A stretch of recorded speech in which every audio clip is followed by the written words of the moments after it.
નમસ્કાર મિત્રો, આજે મારી સામે જે ગેસ્ટ આવ્યા છે તે કહેવાય ને કે જે વિષય પર આજે વાત કરવાના છીએ એના માસ્ટર છે. આજે આપણે જે વિષય પર વાત કરવાના છે તે વર્ષોથી ચાલતી આવે છે અને આજની આ દોડધામભરી જિંદગીમાં તેની ખાસ જરૂર પડે છે. તે છે યોગા. આ વેદાંતિક સાયન્સના કોર્સમાં ખાલી યોગા નામ સાંભળીને આ ભાઈએ એમનું એડમિશન કન્ફર્મ કરાવી દીધું હતું. તો રોહિતભાઈ, તમારું હાર્દિક સ્વાગત છે. આજે આપણે યોગા વિશે વાત કરીશું. તો પહેલો મૂળ પ્રશ્ન એ છે કે જે યોગા છે એ કરવાથી આપણા જીવનમાં કઈ રીતે સકારાત્મક પ્રભાવ પડે છે? પહેલાં તો એક વાત સ્પષ્ટ કરું કે આ શબ્દ જે યોગ છે એ યોગા નથી, એ શબ્દ યોગ છે. યોગ, હા, એ અપ્રભ્રષ્ટ થઈને અને યોગા કરી દીધું છે. સાચો શબ્દ યોગ છે. અને આ યોગ એક પ્રકારના નથી, યોગ ઘણા પ્રકારના છે. ભક્તિ યોગ, જ્ઞાન યોગ, કર્મયોગ, સાંખ્ય યોગ, પછી પતંજલિ ઋષિ દ્વારા આપેલું અષ્ટાંગ યોગ. તો એવી રીતે ઘણા બધા યોગની શાખાઓ પડે છે અને દરેકનું પોતાનું એક વિશિષ્ટ મહત્વ છે. સકારાત્મક પ્રભાવની આપણે વાત કરીએ તો જે મનુષ્ય આ દોડ ભાગની જિંદગીની અંદર યોગ કરે છે, યોગનો અભ્યાસ કરે છે અને યોગમાં ગમે એ શાખાની અંદર જાય, જે અષ્ટાંગ યોગ હોય, કર્મયોગ હોય, ભક્તિ યોગ હોય, પોતાનું સર્વસ્વ એમાં આપી દે છે તો નેગેટિવિટી એને સ્પર્શ જ નથી થતી. અત્યારના યુથનો મોટો પ્રશ્ન શું છે કે ડિપ્રેશન, તણાવ, માનસિક તણાવ, એનાથી પછી ધીરે ધીરે શારીરિક ખામીઓ આવે અને પછી વાત આત્મહત્યા સુધી પહોંચી જાય અથવા તો એવા સારા સમાજમાં એવા દુષ્કર્મો સુધી પહોંચી જાય છે. તો યોગ પાસે આ બધાનો જવાબ છે. યોગ આ બધા માટે સકારાત્મક, સમાજમાં સકારાત્મક ફેલાવે એટલી જ શક્તિ છે એમાં, પણ તમારે એમાં ઊંડું ઉતરવું પડે. અચ્છા, આપણે બરાબર છે. એક વિષય યોગા કરીને ભણીએ જ છીએ એટલા માટે કે તમે કીધી એવી પરિસ્થિતિ ના સર્જાય. એ વિષયનું ફૂલ નામ છે યોગા એન્ડ પ્રાણાયામ. તો બધા યોગા અને પ્રાણાયામને એક સરખા જ સમજે છે. તો શું યોગા અને પ્રાણાયામ બેઉ અલગ અલગ છે કે એ બેઉ સરખા જ છે? ના દેવભાઈ, યોગ અને પ્રાણાયામ બંને અલગ અલગ છે. જો યોગ એ બહુ મોટો વિષય છે અને હું યોગને સમુદ્ર સાથે સરખાવું તો પ્રાણાયામ એ એની એક નાનીકડી એવી નદી છે. નદી નો કહી શકાય, એટલો નાનો વિષય. નો ડાઉટ આપણે પ્રાણાયામ હે અત્યારે એક મોટો ઉપાય છે, એ આપણે આગળ વાત કરીએ. યોગની અંદર એક યોગ હોય અષ્ટાંગ યોગ, જે મહાઋષિ પતંજલિ દ્વારા બહાર પાડવામાં આવ્યો હતો, મતલબ એના દ્વારા આપણે સમાજને દેવામાં આવ્યો હતો આશીર્વાદ સ્વરૂપે. તો અષ્ટાંગ યોગની અંદર છે યમ. કયા ઋષિની વાત કરો? પતંજલિ ઋષિ. અષ્ટાંગ યોગ પતંજલિ ઋષિ? હા, પતંજલિ ઋષિ દ્વારા. અને એમાં છે યમ, નિયમ, આસન અને પછી પ્રાણાયામ આવે, પછી પ્રત્યાહાર, પછી ધારણા, ધ્યાન અને સમાધિ. એમ 8 અંગ હોય છે અને 8માંથી એક અંગ છે પ્રાણાયામ, જે આપણે શ્વાસ ઉપર નિયંત્રણ કરી એનો અભ્યાસ કરવામાં આવે છે. તો બંને સેપરેટ છે. યોગ મોટો વિષય છે, પ્રાણાયામ એ યોગનો એક ભાગ છે. અચ્છા, બરાબર. આગળ આપણે યોગની વાત કરીએ એના પહેલાં સ્પષ્ટ કરી દઈએ કે આખા દિવસ દરમિયાન યોગ કરવાનો સૌથી ઉત્તમ ટાઈમ કયો? યોગ કરવાનું, યોગ, આસન, પ્રાણાયામ, અત્યારના જનરેશનમાં આપણે અત્યારે જોઈએ તો યોગ એટલે ફક્ત આસન અને પ્રાણાયામ જ છે. તો એને ઉદ્દેશીને જ આપણે વાત કરીશું. આપણે ઊંડાણમાં એટલા નહીં જઈએ, યોગના બહુ મોટો સાગર છે એમાં. હા. તો યોગનો જે બેસ્ટ સમય એક તો છે સવારે બ્રહ્મ મુહૂર્તનો સમય. અને ઘણા સાધકોથી ન એ ઘણા યોગના જે હોય રસિકો એનાથી એ ત્યારે ન થતું હોય અથવા તો ન અમુક કારણોસર ન થઈ શકતા હોય તો અમૃત વેલા છે એમાં એ કરી શકે છે.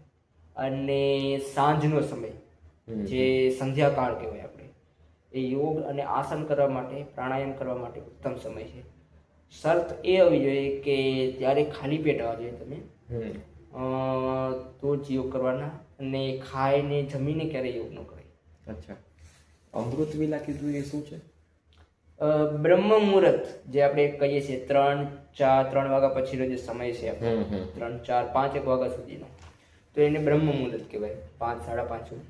અને 5:30, 5:30 થી સૂર્યોદય સુધીનો જે સમય હોય એને અમૃત કાળ કહેવાય, અમૃત વેલા કહેવાય. અચ્છા, બરાબર છે.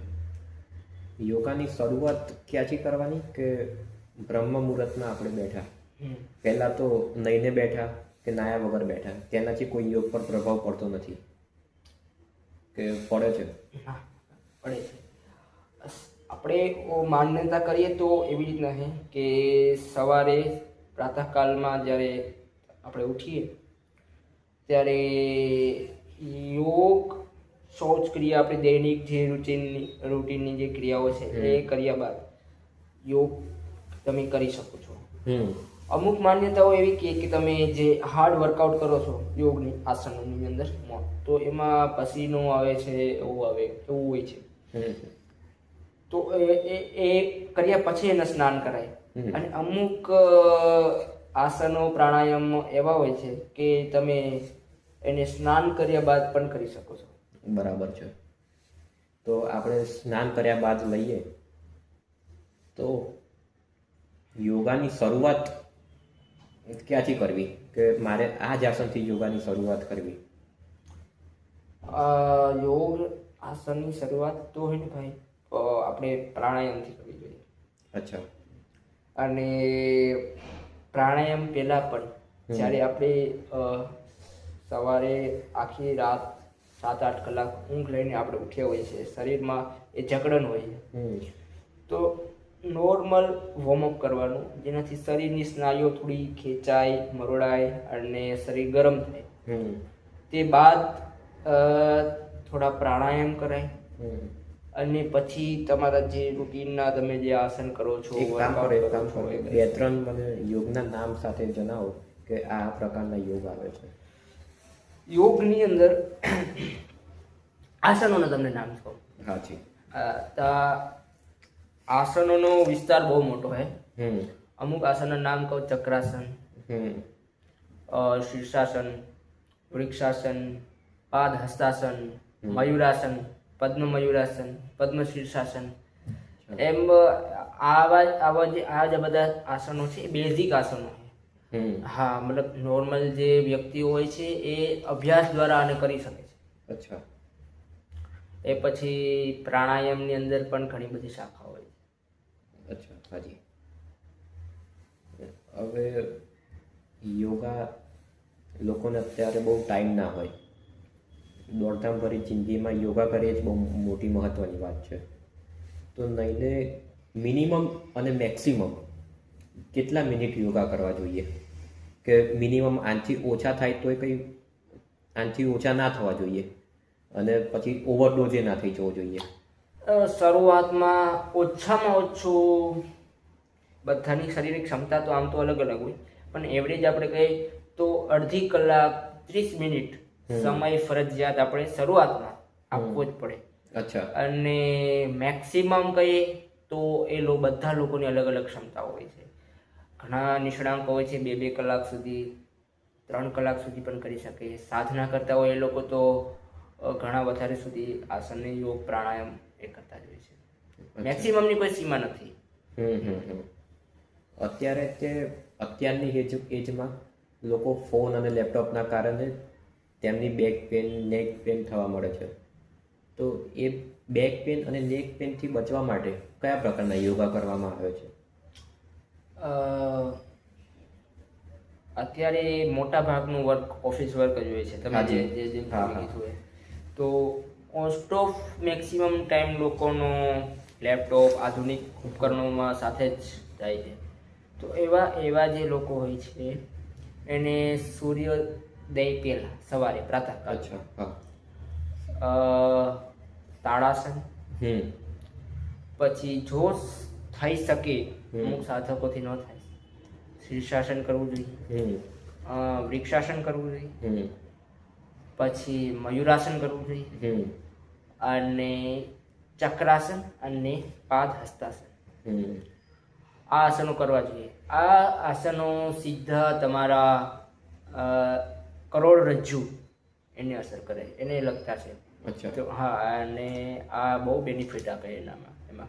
પછી થોડુંક વાર ધ્યાન મેડિટેશન કરવાથી પણ આમાં બહુ લાભ થાય છે હમ એવા સાધકોને. તાળાસન કરતી વખતે શું શું ધ્યાન રાખવું જોઈએ? તાળાસન એકદમ બેઝિક લેવલનું આસન છે. અચ્છા લગભગ મેક્સિમમ બધા લોકો કરી શકે. પછી એ વૃદ્ધ હોય, બાળક હોય, યુવા હોય, બધા લોકો એ કરી શકે. હમ હમ હમ. એ આસનની અંદર તમારા હાથને આ રીતે ક્રોસમાં ફસાવી દેવાના. અચ્છા હા આ રીતે. હા, આ રીતે. અને પછી ફોર્સ ધીરે ધીરે ઊંચું લઈ જવાનું હમ અને ખેંચવાનું, સ્ટ્રેચ આપવાની, અને તમારી પગની પેનીને ઉપર ઉઠાવવાની તમારા. હા, અને આ પેનીને આ રીતે સમજો અમારો પગ છે તો આ રીતે તમારી 5 આંગળીઓ ઉપર તમારો પગનો આખો વજન હોવો જોઈએ. તો આવી રીતે 2 પગની 10 આંગળીઓ ઉપર વજન રાખવાનું અને ઉપરની તરફ સ્ટ્રેચ કરવાનું. તમારી આખી બોડી ઉપરની તરફ સ્ટ્રેચ થવી જોઈએ. તો એ રીતના કરવાનું. જે આ પોસ્ચરની અંદર તમારી કરોડરજ્જુ છે એકદમ સ્ટ્રેટ રહેશે. તમે જોઈ શકો, અનુભવ કરી શકશો. આ આસન તે સ્કૂલમાં હાઈટ વધારવા માટે કરવામાં આવતા હતા. બીજું છે ચક્રાસન. હવે ચક્રાસન કરતી વખતે શું શું ધ્યાન રાખવાનું આવે? ચક્રાસન જે આસન આપણે એ પહેલાં તો આપણે કરોડરજ્જુને આપણે બેક કરીએ છીએ. અચ્છા હા, આપણે ઊભા હોય તો ચક્રાસન કરી કે આમ કરોડરજ્જુ. હવે આસનોનો એક બેઝિક નિયમ છે કે તમે જ્યારે પણ તમે આગળની બાજુ ઝુકાવ આપો ને ત્યારે તમારો શ્વાસ બહાર તરફ કાઢવાનો, અને જ્યારે પણ તમે પાછળની તરફ ગમે આસન કરો, પાછળની તરફ કરો, જે ચક્રાસન હોય, ભુજંગાસન હોય, અથવા તો કોઈ બીજું આસન હોય, તો તમારો શ્વાસ તમે અંદરની તરફ ખેંચવો. તો શ્વાસ ભરી અને પછી તમારે ચક્રાસન આપણે કરી શકીએ. ચક્રાસનના લાભની અંદર માનસિક તણાવમાં ઘટાડો આવે, તમારો આત્મવિશ્વાસ વધે. પછી તમારી ઘણા સાધકોને નાના યુવાઓ હોય, બાળકો હોય, હાઇટમાં વધવામાં પ્રોબ્લેમ હોય, તો ચક્રાસનથી એમાં પણ બેનિફિટ થાય છે. અચ્છા હાજી. શરૂઆતમાં વાત કરીએ એમ અત્યારે જોઈએ લોકો તો ડિપ્રેસ થઈ જતા હોય છે, એન્ઝાયટી આવી જાય છે. તો એ બધાથી બચવા માટે કાં તો એ બધાને કંટ્રોલ કરવા માટે કયા પ્રકારના યોગ કરવામાં આવે છે? ડિપ્રેશન ને તણાવ બહુ મોટો સબ્જેક્ટ છે. આપણે લગભગ આપણા સમાજની અંદર અત્યારે તમે કીધું એમ ઓફિસ વર્ક વધી રહ્યો છે, લોકોમાં તણાવ વધી રહ્યો છે, વિદ્યાર્થીઓમાં ભણતરને હાર્ડ કોમ્પિટિશનને લઈને તણાવ વધી રહ્યો છે. એક બેઝિક જેટલું તમારી શ્વાસ ઉપર તમારું નિયંત્રણ હશે એટલા માનસિક રોગ થવાના ચાન્સ ખૂબ ઓછા હશે. અચ્છા. તો શ્વાસ, હવે તમે કહેશો શ્વાસ ઉપર આપણે કઈ રીતે નિયંત્રણ, એ રીતે આપણે કરી શકીએ. તો એનો એક માધ્યમ ધ્યાન, મેડિટેશન અને પ્રાણાયામ. માનસિક રોગો માટે 99% દવા બેમાં જ છે. અચ્છા હાજી. ભ્રમરી આસન કે એવું કશું આવે છે યોગા કરતી વખતે? હા, નાક બંધ કરવાનું કે એ પ્રાણાયામમાં આવે છે ભાઈ. અચ્છા. હા, પ્રાણાયામ પણ ખૂબ મોટો વિષય છે. અનુલોમ વિલોમ, તમે કીધું એમ ભ્રામરી, એને ભ્રામરી શબ્દ કહેવાય, ભ્રામરી. હવે ભ્રામરીની અંદર એવું હોય કે તમારું કાન બંધ હોવા જોઈએ, તમારી આંખ બંધ રાખવાની, તમારા હોઠ મોઢું એ બંધ રાખવાનું, નાક ખુલ્લી રાખવાની, અચ્છા. અને હોઠ, કાન, હોઠ, કાન અને આંખ ત્રણેય આંખ બંધ રાખવાના. ત્રણેય બંધ રાખવાના. અંગૂઠેથી તમારે કાન આ રીતે બંધ કરી દેવાના. હમ. પછી આ તમારી 4 આંગળીઓ છે એ આ રીતે ક્રમશઃ સેટ કરી દેવાની. હમ. અને એક વસ્તુને યાદ રાખવાનું કે આ નાક છે, નાક ઘણા બંધ ન કરવાનું, નાક ઉપર ખાલી હલકું એક સહેજ આમ આપવાનું. અચ્છા. હા. હમ. તો કાન બંધ કરી આવી રીતે. પછી એક ઊંડો શ્વાસ લેવાનો. પછી તમારા છાતીના ભાગમાંથી ગળું, તમારું મસ્તિષ્ક બધી રીતે વાઇબ્રેટ થાય. હમ. મુખ બંધ રાખી ઓમનું ઉચ્ચારણ કરવાનું. અચ્છા. હા. અને આમાં લોકો ઘણા બધા ભૂલો કરતા હોય શું કે આ મુખને ખુલ્લું રાખી અને ખોટો દેકાળો કરતા હોય. એ ન કરે, કારણ કે એ બેનિફિટ ન આપે.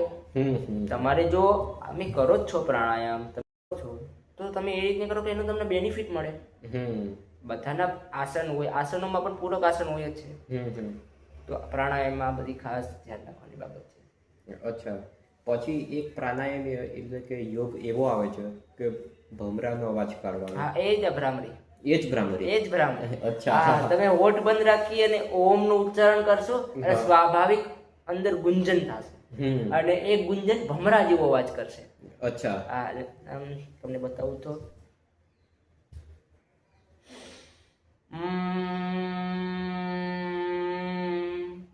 સ્વાભાવિક ભમરા જેવો અવાજ આવશે. હમ. હમ. એટલે આને એટલે જ એના ઉપર છે ભ્રામરી નામ પડ્યું. અચ્છા. યોગ કરતી વખતે સ્ટાર્ટિંગમાં આપણે ઓમનો ઉચ્ચાર કરીએ છીએ. હવે લોકો ઓમ બોલતી વખતે ઘણી ભૂલો કરે છે હા. કે ઓમ બોલી નથી શકતા. તે એ ઓમ બોલતી વખત શું શું ધ્યાન રાખવાનું? ઓમ બહુ ઊંડાણનો વિષય છે. અચ્છા. આપણા શાસ્ત્રમાં ઓમનો ખૂબ મહિમા છે. હમ. કે બ્રહ્માંડનો પહેલો ધ્વનિ જે હતી એ ઓમ હતી. હમ. સાયન્સ પણ અત્યારે માને છે અને આધ્યાત્મ તો પહેલેથી જ એને આધ્યાત્મને કીધેલું કોઈ હતું. સૂર્યની નજીક જઈએ તો પણ હા. અવાજ આવે છે. સૂર્ય આધ્યાત્મ અને એ ટોપિક ઉપર જ આવતો હતો.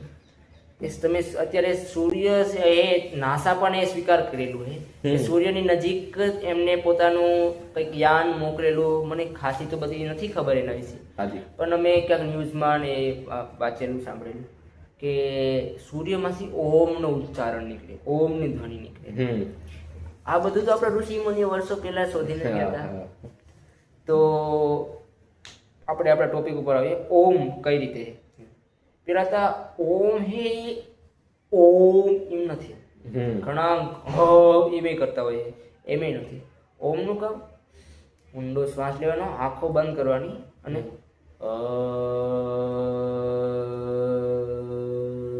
હોઠ ધીરે ધીરે તમે બંધ કરતા છો ને ધ્વનિ જેટલું તમારો શ્વાસ બહાર આવશે ધ્વનિ ધીરે ધીરે સંકુચ પતલી થતી જશે. અચ્છા. અને એનું વાઇબ્રેશન તમને અહીંયા તમારા આજ્ઞા ચક્રમાં, પછી તમારા જે છાતીના ભાગ એમાં તમને એનું વાઇબ્રેશન ફીલ થશે. અચ્છા. હાજી. એ બહુ ફાયદાકારક છે. તમે ડિપ્રેશનની વાત કરી એમાં પણ ઓમનું ઉચ્ચારણ બહુ ફાયદાકારક છે વિદ્યાર્થીઓ માટે, પછી એવા જે માનસિક રોગીઓ માટે પણ એનામાં ખૂબ લાભ હોય. અત્યારના લોકો આળસુ થઈ ગયા છે. કોઈ કે હવે કોણ યોગા ક્લાસમાં યોગા કરવા જાય? કાં તો કોઈ ગામડામાં રહેતા હોય ત્યાં યોગા ક્લાસ ના પણ હોય, તો શું લોકો વિડીયો જોઈને યુટ્યુબ પર કે જેના પર વિડીયો જોઈને યોગા શીખી શકે છે? શીખી તો શકે છે, પણ યોગ વિષય બહુ એમાં એવું છે કે તમારા ઉપર એક યોગ્ય માર્ગદર્શક હોવો જોઈએ. અચ્છા. હા. શીખી શકે, શીખવામાં કોઈ હર્જ નથી, કોઈ ઓલું નથી. પણ જો આસન કરતી વખતે અથવા તો ઘણા સ્ટેટ લેવલની તૈયારી કરતા હોય, ઘણાને રસ હોય હાર્ડ આસન શીખવાના, તો આસનો કરતી વખતે સ્નાયુઓની લયબંધતા ખૂબ અનિવાર્ય છે. તો એક યોગ્ય ટીચર બની શકે તો તમે એના માર્ગદર્શન હેઠળ કરો તો વધારે સારું. હવે લોકો યોગા પણ કરે છે અને જીમ પણ જાય છે. એ બહુ ખતરનાક. એ ક્યારેય ન કરાય. તમે યોગ કરો છો તો તમે ફક્ત યોગ ઉપર જ તમારું કોન્સન્ટ્રેશન રાખો.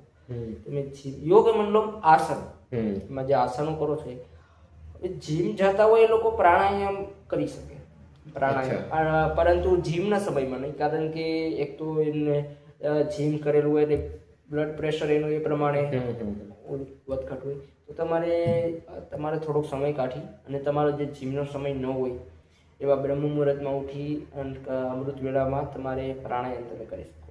અચ્છા. પણ જીમને યોગ સાથે ન કરાય, એ શરીર ઉપર બહુ આડઅસર કરે. યોગાને ડાયટ સાથે કશો લેવા દેવા ખરો કે યોગા કરે એટલે ડાયટ કરવી જ જોઈએ? ના, યોગાની ડાયટને એક અમુક સ્પેસિફિક વર્ગના લોકો માટે જ એ હોય છે. જેમ કે ઘણા રોગીઓ હોય છે જેમને હાઈ શુગર છે, તો એ લોકો માટે અનિવાર્ય છે. ઘણા હોય છે બીપીની પ્રોબ્લેમ હોય છે, ઘણા લો બીપીની તમે પ્રોબ્લેમ. બીપીની વાત કાઢી જ છે, હા, તો કઈ દો હવે કે બીપી, હાયર સુગર, એના માટે કયો યોગ સૌથી ઉત્તમ છે? બીપી માટે ને તો આપણે પ્રાણાયામ ખૂબ ખૂબ અસરકારક છે. બીજા નંબરમાં આપણે જે નોર્મલ બેઝિક આસનો મેં આપણે અત્યારે તમને કીધા, એમાં તમારે એક યોગ્ય માર્ગદર્શકની હેઠળ તમે કરો તો તમારે બેનિફિટ છે. એના ઘણા બધા સ્ટ્રેચિંગના પણ આસનો હોય છે, અને પ્રાણાયામ અને ધ્યાન તો ખૂબ જ બીપીના દર્દીઓ માટે ફાયદાકારક હોય છે. હવે એક છેલ્લો પ્રશ્ન કે મારી પાસે ખાલી આખા દિવસમાં 10 જ મિનિટ છે અને મારાથી આટલા બધા યોગ થાય તેમ નથી, તો એક એવો કયો યોગ છે કે જેની અંદર બધું જ આવી જાય, એટલે કે આખા દિવસમાં ખાલી ફક્ત એ 10 કે 15 મિનિટ એ જ યોગ કરે તો તેને બીજું કશું કરવાની જરૂરત ના પડે? ધ્યાન ને પ્રાણાયામ. અચ્છા. એ ઘણા લોકો સૂર્ય નમસ્કાર પણ કહેતા હોય છે. સૂર્ય નમસ્કાર પણ થાય, પણ તમે કીધું કે કયા, હવે સૂર્ય નમસ્કારમાં પણ ઘણી ઓલા હોય છે કે નિયમ હોય છે એના, કે વયસ્ક લોકો અથવા તો અમુક એને સાંધાના પ્રોબ્લેમ હોય છે, હાડકાના પ્રોબ્લેમ હોય છે, એ લોકો ન કરી શકે. ગર્ભવતી સ્ત્રીઓ અમુક અવસ્થા પછી એને ન કરી શકે છે. એવી ઘણી બધી અવસ્થા હોય છે, પણ તમે કીધું એ પ્રમાણે કે જનરલ લોકો કરી શકે, બધા લોકો કરી શકે. અચ્છા. એવું શું હોય, પ્રાણાયામ અને મેડિટેશન, ધ્યાન એવી વસ્તુ છે કે ગમે એ અવસ્થા હોય, ગમે એ લોકો હોય, એ કરી શકીએ. અને પણ ધ્યાનમાં તો હજી કંઈ ઓલી આવતી નથી, પણ પ્રાણાયામની અંદર થોડું આવે છે. ખાનપાનમાં થોડું તમારે ધ્યાન રાખવું પડે. ખાઈને તમે પ્રાણાયામ ન કરી શકો તરત, એ નુકસાન કરે. આપણે ખાધા પછી પણ કોઈ જમીને એક આસન કરવાનું આવે છે, પગ તે ઊંધા રાખીને બેસવાનું, એનું વજ્રાસન કહેવાય. વજ્રાસન એ એક જ આસન એવું છે જે જમીને તમે કરી શકો, અને તમારા પાચન તંત્રમાં ખૂબ ઇફેક્ટિવ છે આસન. અચ્છા. એનાથી સ્નાયુ હૃદયમાં ખૂબ અસર કરે છે, પાચન ક્રિયામાં ઝડપી કરે. તમે આટલો સમય કાઢીને આવ્યા, ખૂબ ખૂબ આભાર. ના ખબર હોય તો કહી દઉં કે રોહિતભાઈ સ્ટેટ લેવલ સુધી જઈને આવ્યા છે યોગાની સ્પર્ધામાં. ધન્યવાદ. ખૂબ જાણવા મળ્યું આજે. યોગા વિશે આખી દ્રષ્ટિ બદલાઈ ગઈ. ઓકે, ધન્યવાદ.